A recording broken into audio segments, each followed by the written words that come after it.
87.7 RB Radio, the rhythm of inspiration. The rhythm of inspiration. Halo Ari Partner dan juga PPL Mania dimanapun berada saat sekarang. Senang banget saya Naldi Arvanda bersama Wonder Woman 2021 kalau aku bilang ya.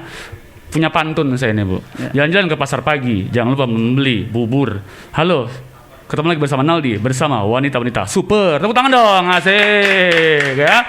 Ini gak main-main bintang tamu kita hari ini ya. Dari ujung sana ada C. Ferry, ownernya RBFM juga, dan mau disebut tokoh mami milenial ya. Kemudian yang udah beberapa kali podcastan sama kita bareng ada Ibu Dr. Haji Meliana SMM selaku tokoh perempuan ya. Dan yang luar biasa teret ini dia Ibu Hajah Nurbaiti selaku ketua tim penggerakan PKK Provinsi Kaltim dan istri dari Gubernur Kalimantan Timur Pak Isran Nur. Halo Ibu. Sehat Bu ya? Sore ya. Alhamdulillah. Nah, kali ini kita ngobrol santai Bu di podcastnya RBFM. Kita bakal ngomongin seputar Hari Kartini. Pas banget hari ini, Hari Kartini bisa dibilang seluruh Indonesia itu memperingati Hari Kartini, apalagi itu harinya perempuan banget. Saya bersyukur banget ini berada bersama ketiga wanita-wanita yang bisa dibilang sangat-sangat menginspirasi khususnya untuk di Samarinda, Kalimantan Timur. Nah, ini pertanyaan yang sangat-sangat awam sekali nih Bu ya. Dan barangkali pertanyaannya yang udah banyak banget dilontarkan kalau pengen nanya. Menurut Ibu, peringatan Hari Kartini itu memaknainya seperti apa, Bu? Langsung mungkin ke Ibu aja. Alhamdulillah kita memaknai Hari Kartini itu yang pertama adalah kita bersyukur ya. Telah diberi anugerah oleh Allah Subhanahu wa taala, Tuhan yang Maha Esa, seorang perempuan yang memberi inspirasi kepada kita, kepada kami, kepada generasi muda yang akan datang. Jadi ini adalah momen yang sangat luar biasa bagi kami karena seorang tokoh perempuan di zamannya dulu memperjuangkan bagaimana perempuan itu bisa mendapat pendidikan yang layak dan sama dengan laki-laki. Yang kedua bahwa ini adalah menurut kami adalah semangat bagi kaum perempuan. Nah, jadi itu semangat bagi kami kaum perempuan bahwa setelah perjuangan beliau itu perempuan-perempuan di seluruh Indonesia diberi kesempatan untuk sama derajatnya sama misalnya nih bekerja, begini, misalnya sekolah saja sekarang laki-laki dengan perempuan sama betul. Bekerja juga sama laki-laki dan perempuan juga sama. Semua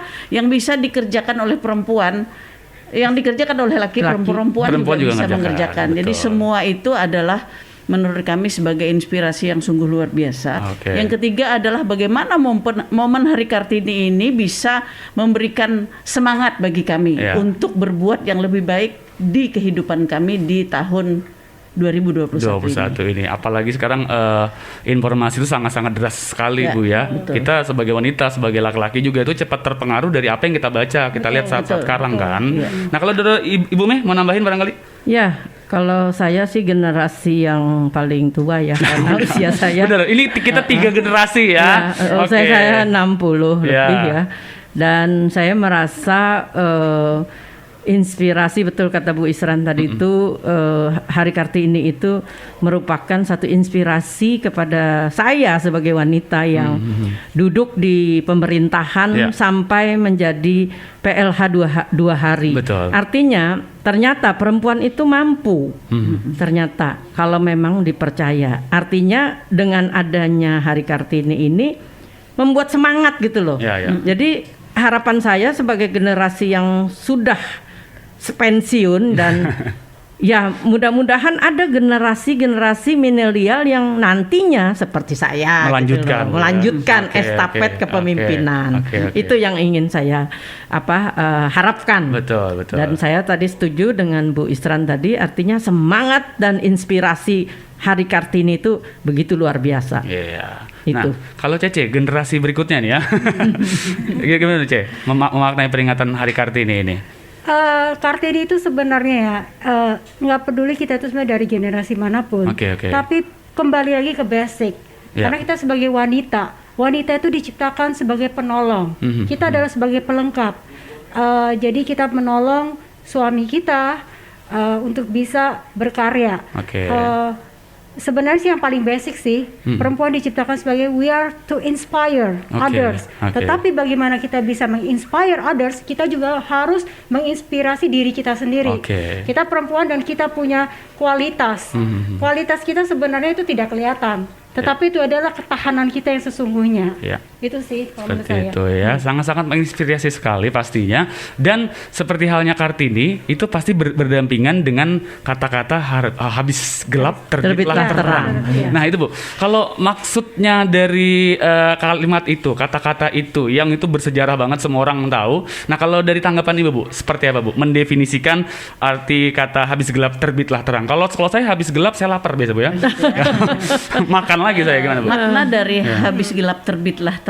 Yang pertama adalah perempuan-perempuan bisa mengenyam pendidikan. Karena di zaman beliau Raden Ajeng Kartini, beliau sudah mendirikan suatu sekolah. Nah, berarti beliau itu punya semangat bagaimana perempuan-perempuan ini tidak boleh ketinggalan dengan kaum lelaki, karena memang di zamannya dulu bahwa yang diutamakan untuk belajar, untuk sekolah itu adalah laki-laki, sehingga beliau punya inisiatif untuk melaksanakan itu. Pendidikan berarti ya? Pendidikan yang kedua adalah perempuan itu dia harus bisa menolong dirinya sendiri. Itu yang terpenting, kata beliau, bukan kata saya. Nah, perempuan itu harus bisa menolong diri sendiri, sehingga apabila dia bisa menolong dirinya sendiri, dia akan bisa menolong orang lain. Itu yang kedua. Yang ketiga bahwa perempuan ini sebagai umi madrasah kalau kita ya. Perempuan ini adalah pendidik utama di dalam keluarga. Yang pertama adalah perempuan. Nah, jadi kita bersyukur beliau menyampaikan begitu. Yang keempat adalah pendidikan sudah, kemudian menolong diri sendiri dan orang lain sudah. Yang terpenting adalah perempuan itu tempatnya kalau orang kedokteran, kalau ini melahirkannya pasti di rahim. Ternyata rahim itu adalah tempat di mana makhluk hidup manusia yang belum dilahirkan berada di rahim. Ternyata dengan rahim, dengan kasih sayang perempuan akan muncul generasi-generasi muda yang tidak hanya pandai di pendidikan, tetapi dia juga pandai di secara emosional dan pendidikan agamanya. Jadi harapan kita itu bisa terlaksana. Dengan harapan beliau, kitalah yang generasi-generasi selanjutnya mengerjakan apa yang disampaikan beliau. Jadi bisa dibilang sosok wanita ya. Itu sangat multitasking banget dong. Iya dong. Iya nggak sih? Iya. Saya sebagai laki-laki ngerjakan satu nggak bakal bisa ngerjain yang lain nih Bu. Ya. Jadi sebagai pendidik bisa, sebagai apa lagi? Sebagai ibu rumah tangga juga bisa. Dilahirkan juga bisa. Kan ibu-ibu semua kan Ceci juga bukan cuma ada di rumah tangga, tapi juga ada kegiatan pemerintahan, menjalankan bisnis dan lain sebagainya.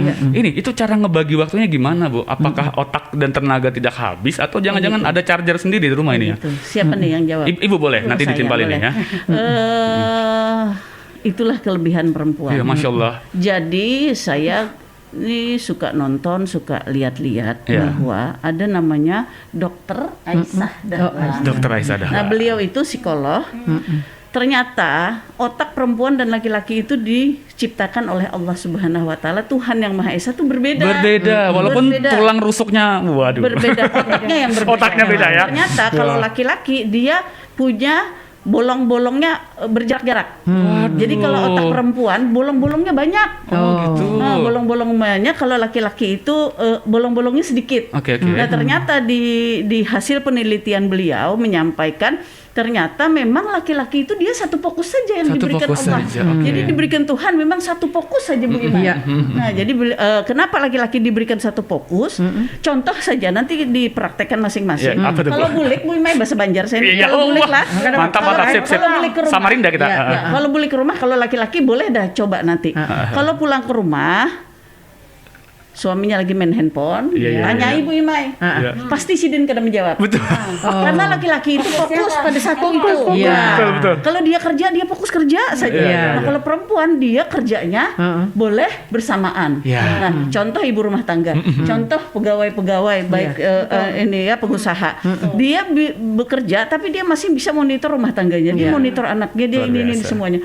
Nah, itulah yang tadi katanya di multitasking itu ya, karena memang diberikan Allah kelebihan selain yang 3 kodrati tadi. Jadi kalau perempuan ini kan dia mempunyai 3 kodrat nih.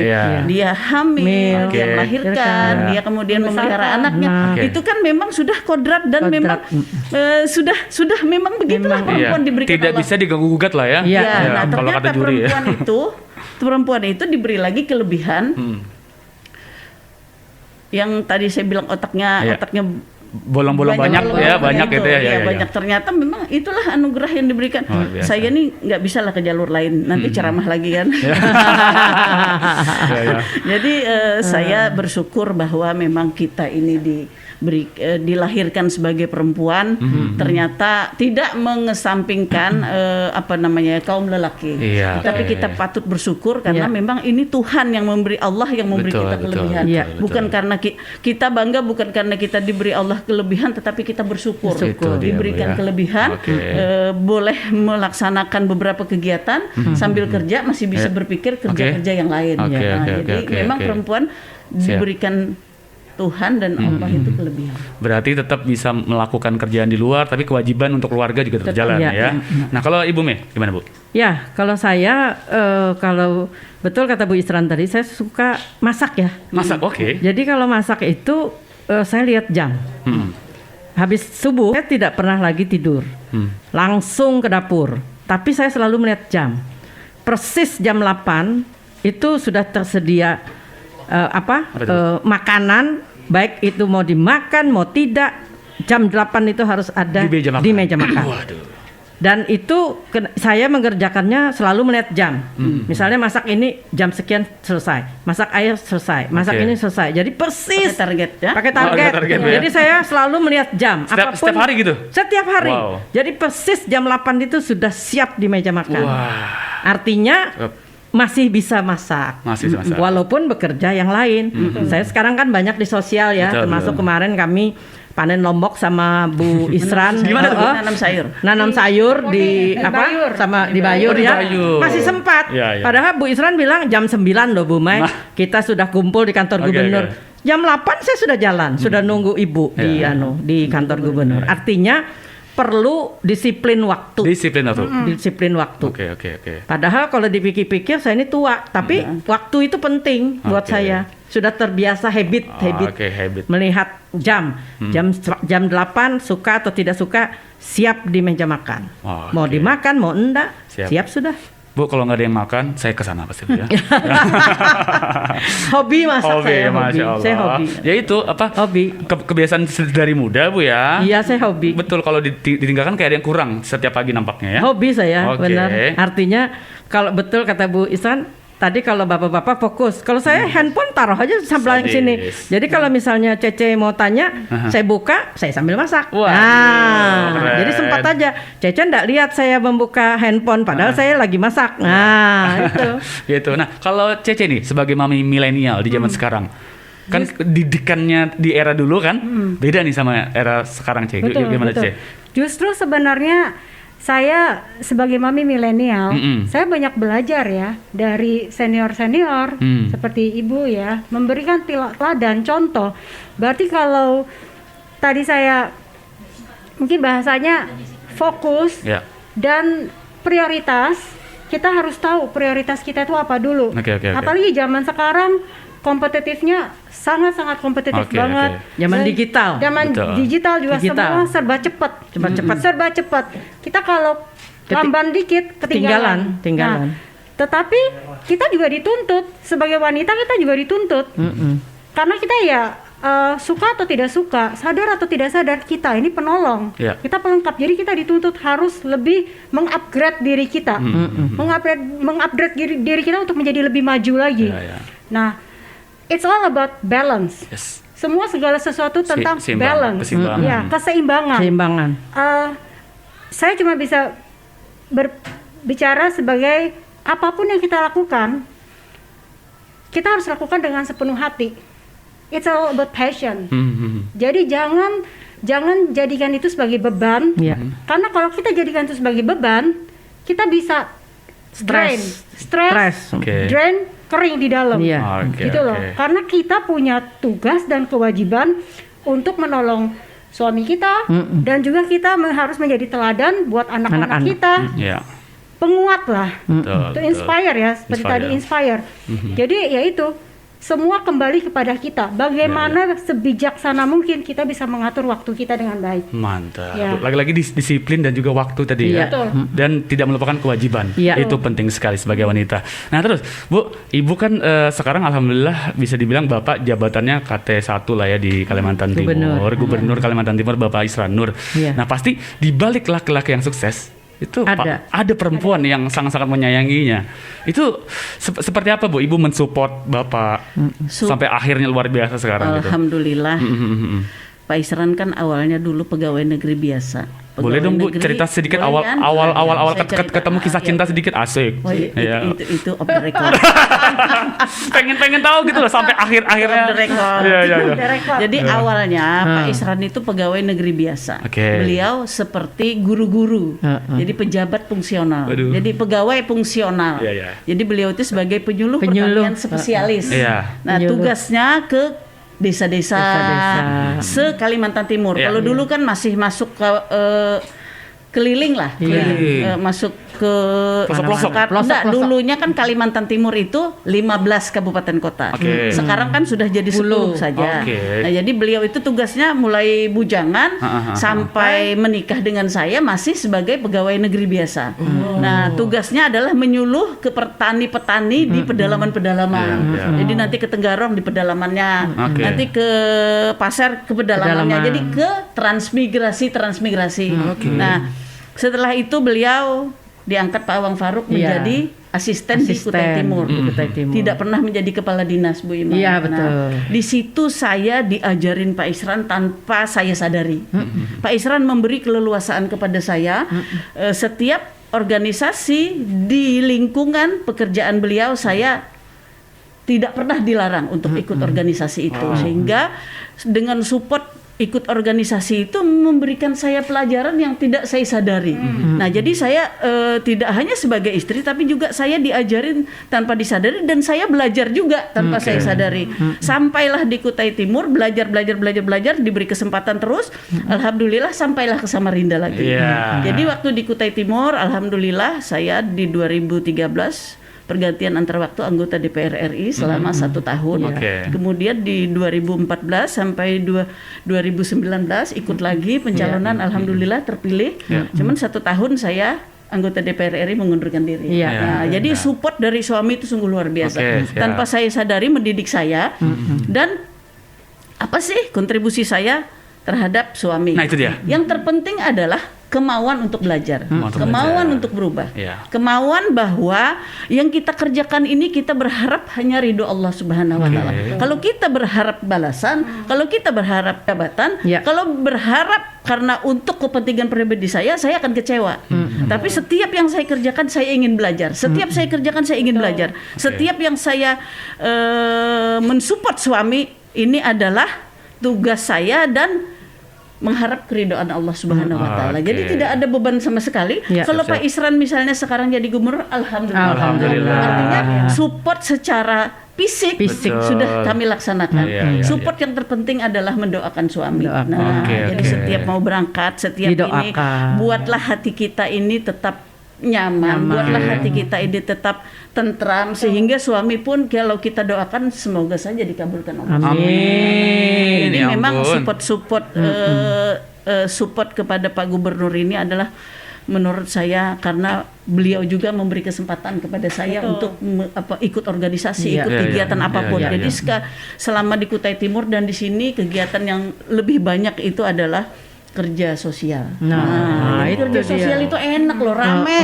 Saya boleh berteman dengan Cece, saya boleh berteman dengan siapapun, dengan Ibu Ima. Jadi kita biasanya saya kalau dulunya di Kutai Timur, saya berteman dengan perusahaan-perusahaan untuk kerja sosial. Biasanya nanti di sana ada hitanan massal. Kemudian di sana nanti ada Bu kita ada. Kita kerjasama nanti. Jadi kemudian ada sosialisasi. Ada juga bagaimana masyarakat ini terhindar dari penyakit TBC, kanker. Pokoknya apa aja dah kerjaan yang penting yang ada sosial kepada masyarakat. Saya tuh sungguh senang. Nah, Ibu yang terpenting adalah support Pak Gubernur juga kepada saya. Kalau tidak dikasih kesempatan, kalau tidak dikasih izin, saya akhirnya bingung sendiri. Jadi harus ada support. Ya, jadi pembelajaran pada waktu di Samarinda pindah ke Kutai Timur itu sungguh luar biasa. Saya di Kutai Timur baru sampai masih rambut pendek, anak muda. 34 tahun. Rambut saya lebih panjang dari rambut sampean. Jadi potong-potong laki-laki, perempuan jadi gelombang-gelombang. Saya masih pakai baju yang lengannya masih segini. Pakai rok masih belah. Masih rock and roll. Iyalah, rock and roll. 34 tahun. Rock and roll. Dulu saya masih pakai rok belah belakang. Waduh. Masih anak muda kan, anak 34 muda. tahun. Nah, setelah itu kan proses belajar. Nah, di sana pertama pindah saya dites sama Ibu Sekda. Untungnya di Samarinda saya sudah diberikan keleluasaan oleh Pak Gubernur, oleh Pak Isran untuk bagaimana saya belajar memantas diri, berkomunikasi dengan orang. Itu tidak ada sekolahnya. Tidak ada sekolahnya. Karena yang sekolah itu biasanya istri kepala dinas, istri kepala bidang. Sedangkan Pak Isran itu hanya pegawai biasa kala itu yang naik motor ke desa-desa untuk penyuluhan kepada petani. Nah, ternyata kesempatan itu tuh mendidik saya menjadi saya sekarang. Jadi proses itu sangat panjang dan alhamdulillah karena saya ingin belajar. Ternyata dengan belajar itu kita mendapat ilmu yang sungguh luar biasa manfaatnya. Masya Allah. Jadi saling support system satu sama lain. Artinya suami istri itu, nih saya ngutip lagi nih ceramahnya Ibu Siti Muriah, bahwa suami istri itu adalah salah satu koin yang sangat ini. Dua sisi mata uang. Dia namanya kiri kanan. Ya bernilai value jadi kalau satu saja mata uang itu muncul dia tidak akan menjadi berharga. Jadi beliau berpesan sampai sekarang saya ingat dulu saya masih umur 34 tahun. Saya ketemu Ibu Siti Muriah. Nah, beliau menyampaikan bahwa perempuan dan laki-laki, suami dan istri itu adalah satu koin. Dia akan berharga apabila koin ini mempunyai nilai masing-masing. Jadi itu yang tidak pernah saya lupakan bahwa keberadaan suami saya. Ya kalau orang-orang yang beragama orang-orang yang itu biasanya ustaz lah atau menyampaikan bahwa perempuan itu adalah pakaianmu, ya kan? Betul. Nah, suamimu juga seperti itu. Jadi saling melengkapi. Berarti ada suatu harmonisasi, suatu sinergi, peranan sebagai suami juga sangat penting ya Bu ya. Betul. Karena dengan peranan Bapak memberikan kesempatan untuk ibu bisa berekspresi. Betul. Justru dari situ ya, dengan ada satu harmonisasi, satu kesatuan, itu yang bisa melancarkan semuanya. Betul. Jangan lupa berdoa. Mendoakan. Jadi ini buat para kaum laki-laki, jangan minta disupport aja sama bininya pula.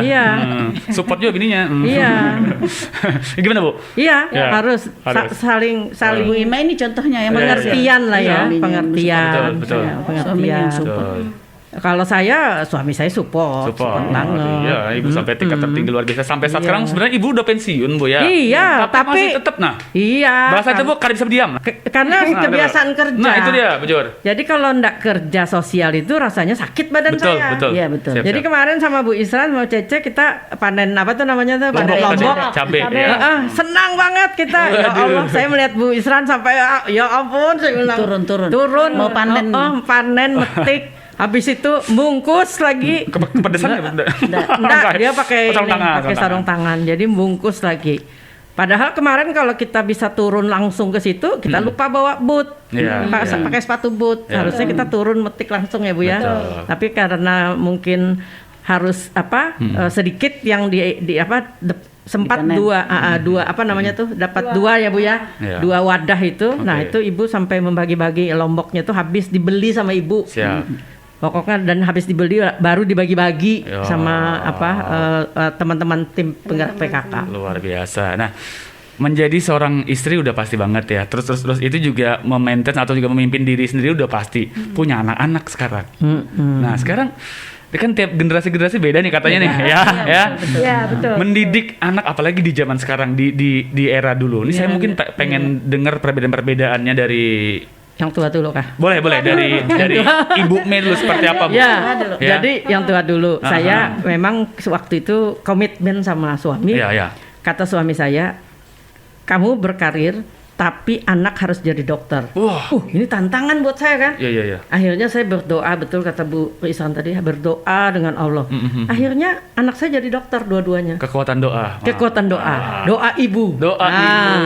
Alhamdulillah anak saya sekarang dokter dua-duanya. Dua-duanya lagi ya. Di klinik masing-masing sudah alhamdulillah. Betul. Ya saya bersyukur lah ya. Artinya komitmen saya dengan suami itu bahwa silahkan kamu berkarir, anak tidak boleh terlantar, harus jadi dokter. Coba bayangkan, Bu. Gimana saya harus menciptakan anak bisa jadi dokter?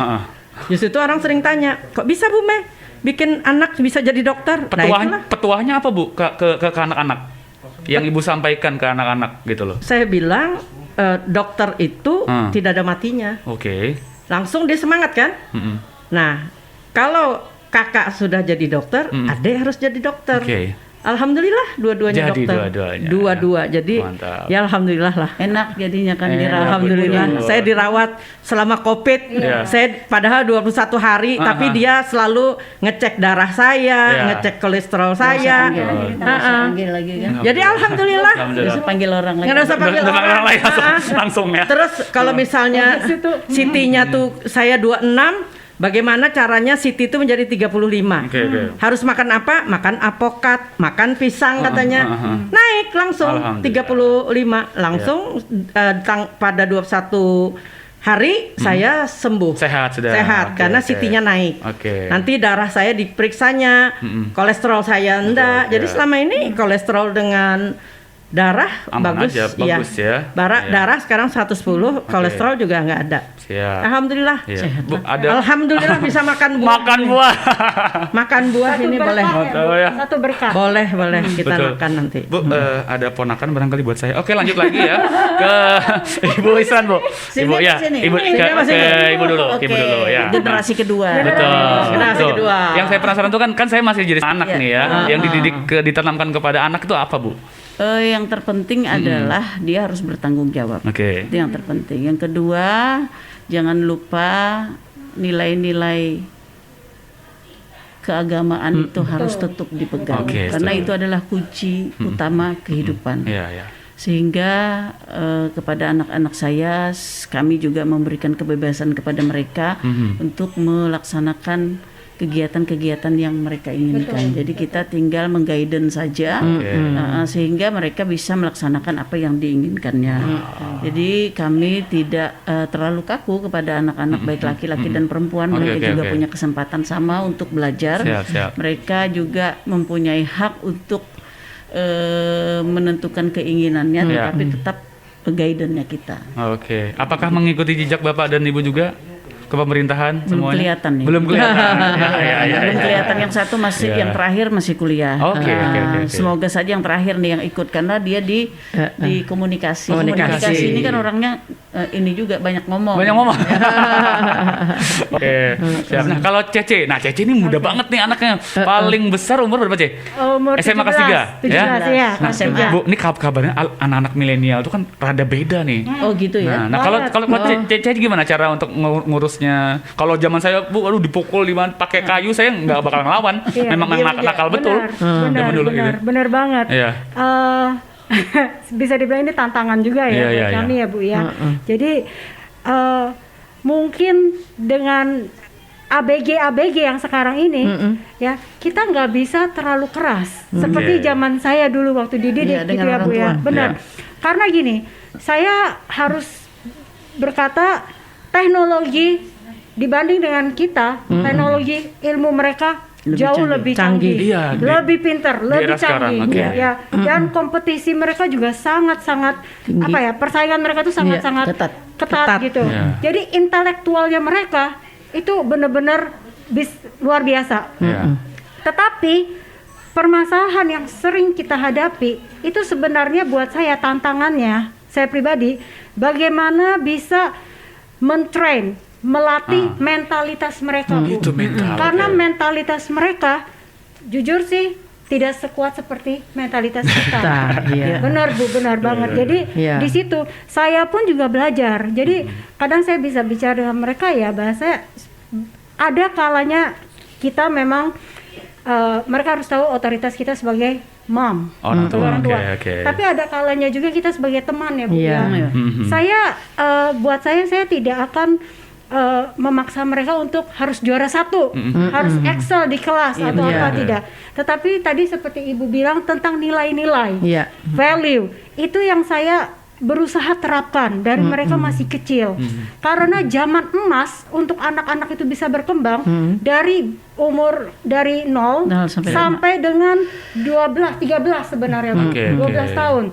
Setelah itu mereka bukan hanya terikat oleh dalam keluarga, bukan hanya dari bimbingan dari keluarga, tetapi secara sosial. Mereka akan mendapat banyak pengaruh dari luar. Apalagi di zaman dengan teknologi seperti medsos, internet sana sini gitu. Kami tidak bisa 24 jam ada bersama mereka. Tetapi dengan value, nilai-nilai, nilai keagamaan itu ya. Kemudian saya juga menerapkan dimanapun kita mendidik mereka sesuai dengan ajaran orang Asia, dengan culture Timur, Bu. Tetap hormat kepada orang tua dengan leluhur, gitu. Nilai-nilai dari situ, nilai basic itu yang kita ajarkan kepada mereka. Kita tidak perfect sebagai orang tua. Kadang kita juga bisa salah. Mungkin kadang kita capek, kita pulang melihat mereka nakal, kita bisa marah. Tetapi di situ bagaimana kita bisa dekat dengan mereka. Bu, ini mungkin penting banget tadi kan masalah soal kadang-kadang baper dan lain sebagainya ya. Pentingnya attitude di atas ilmu berarti ya. Attitude dulu, sopan santun dulu, baru ilmu. Mungkin ada statement dari Ibu sebelum kita closing untuk para wanita dan juga anak-anak milenial tentang sopan santun dan juga ilmu ini. Gimana, Bu? Saya. Iya, Ibu. Terima kasih kepada seluruh pendengar radio RB FM dimanapun berada, kepada seluruh generasi muda, kepada seluruh perempuan-perempuan yang ada di Kalimantan Timur, bahwa adat istiadat dan kebiasaan itu adalah sangat penting. Karena dengan adat kebiasaan dan itu sangat mendasar bagi perkembangan anak-anak muda kita, sehingga mereka bisa bersaing dengan orang lain di luar Kalimantan Timur. Nah, kalau sudah mereka siap dengan ilmunya, kemudian dia secara emosionalnya juga bagus, dan yang terpenting adalah ada satu lagi, keagamaannya. Nah, kalau sudah 3 ini berdampingan, dia sudah pintar, secara emosional dia bagus, secara kebahagiaan kebahagiaan sebagai generasi muda itu, insya Allah itu juga bisa membantu kepada mereka. Ini pantun saya dikasih pantun. Pantun. Terakhir. Saya baca pantun nih. Boleh pantun. Lukisan adalah seni sama indah dengan permata. Cakep. Kami bangga dengan Ibu Kartini, pahlawan emansipasi wanita. Cakep. Seperti birunya lautan, luas seperti angkasa. Ibu Kartini adalah panutan anak bangsa. Cakep. Yang di studio tepuk tangan dong. Tapi amat. Ya, ada lagi mau ditambahin? Cukup? Gimana? Nanti saya sambung lagi. Nanti sambung lagi. Ibu. Ya, tadi kalau bicara masalah attitude memang agama ya. Jadi kalau kita memang menanamkan agama, betul kata Bu Isran tadi itu, contoh kecil saja, kalau dia pergi kan harus salaman kan. Itu kan orang tua kita kan sudah memang dulu seperti itu.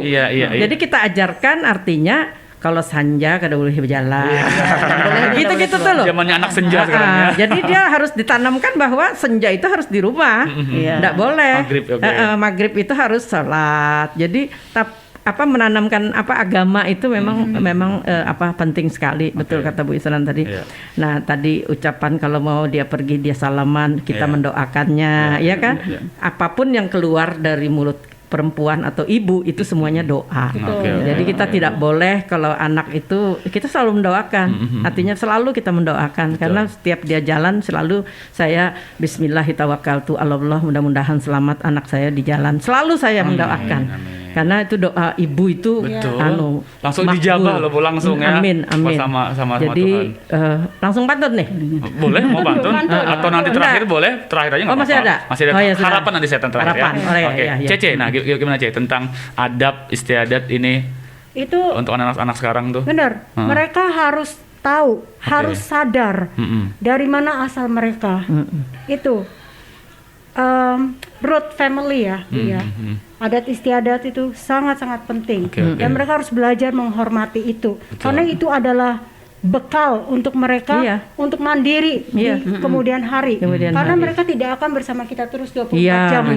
Gitu loh. Untuk mendidik mereka menjadi manusia-manusia yang kuat, yang berani melawan berani menghadapi hidup ini ya Bu ya. Jadi yaitu Bu, mentalitas mereka yang benar-benar kali ini. Karena banyak sekali dikit-dikit baper.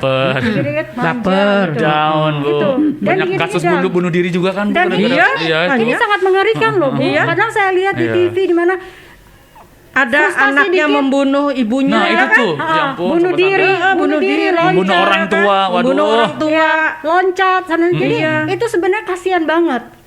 Jadi kita sebagai Kartini ya Bu ya, ini sebenarnya adalah tugas kita. Gitu loh. Bagaimana kita bisa mendidik mereka kembali lagi ke value, gimana pun juga value. Siap. Terakhir Bu, sebelum kita berpisah, sebenarnya saya tak ingin berpisah sih ya. Waduh.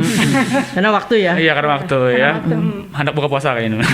Bu, harapannya sekarang ya di era yang kata Cece juga tadi bilang semakin cepat saat sekarang anak-anaknya masih sekolah online. Sumber informasi sekarang detik ini kejadian di luar negeri sekarang kita udah bisa lihat ya. Nah, itu seperti apa Bu untuk harapan Ibu memperingati Hari Kartini, entah itu untuk Ibu sendiri, para wanita, para ibu-ibu dan juga para yang nih pendengar Ardi Partner yang lagi nonton dan juga dengar Bu. Harapan saya kepada seluruh perempuan yang ada di Kalimantan Timur, kita harus pertama adalah optimis. Yang kedua kita harus semangat.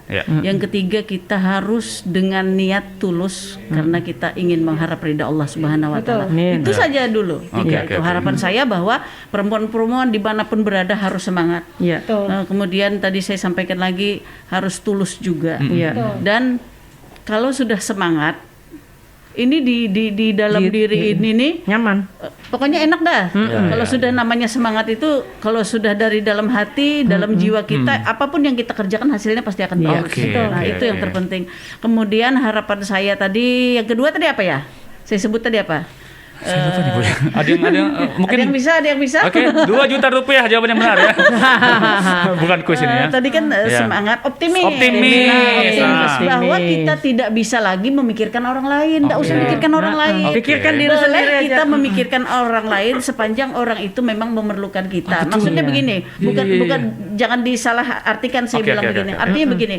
Saya harus fokus kepada diri saya supaya saya bisa membuat satu kegiatan yang positif. Nah, kalau kita positive thinking itu artinya pikiran-pikiran yang negatif tuh buang aja. Nggak usah dipikiran lah. Enjoy aja.